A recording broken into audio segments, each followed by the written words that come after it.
Mudah-mudahan target kami insya Allah dapat 6 kursi. Berarti itu optimis Pak ya? Optimis. Ya. Harus optimis. Optimis. Jadi kita lihat sini kan banyak tokoh-tokoh yang memang sebelumnya ya udah pernah mencuat seperti itu Pak. Berarti dengan itu juga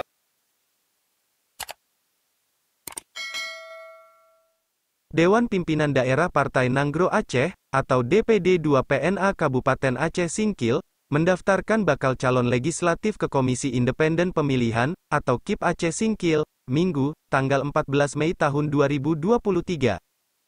Pengajuan bakal calon anggota Dewan Perwakilan Rakyat Kabupaten, atau DPRK Aceh Singkil oleh partai politik, dan partai politik lokal itu, untuk peserta pada pemilu serentak tahun 2024, dipimpin langsung oleh Ketua DPD 2 PNA Aceh Singkil, yang juga dihadiri oleh kader dan bakal calon.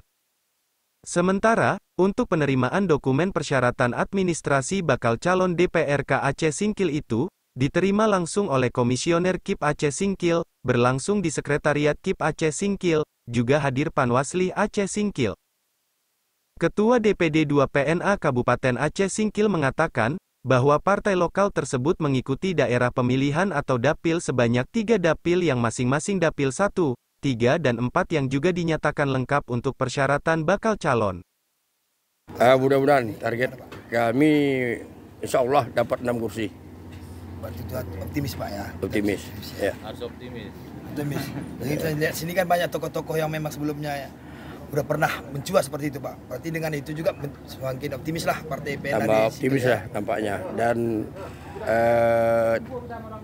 semangat untuk ya. meraih suara terbanyak. Berarti harapannya memang untuk bagaimana Pak? Kenapa ini semangat kali gitu harapannya untuk Singkil ini? Nampaknya semangat kali nampaknya ini. Ya kan? Kita melihat dari cerah semua kan.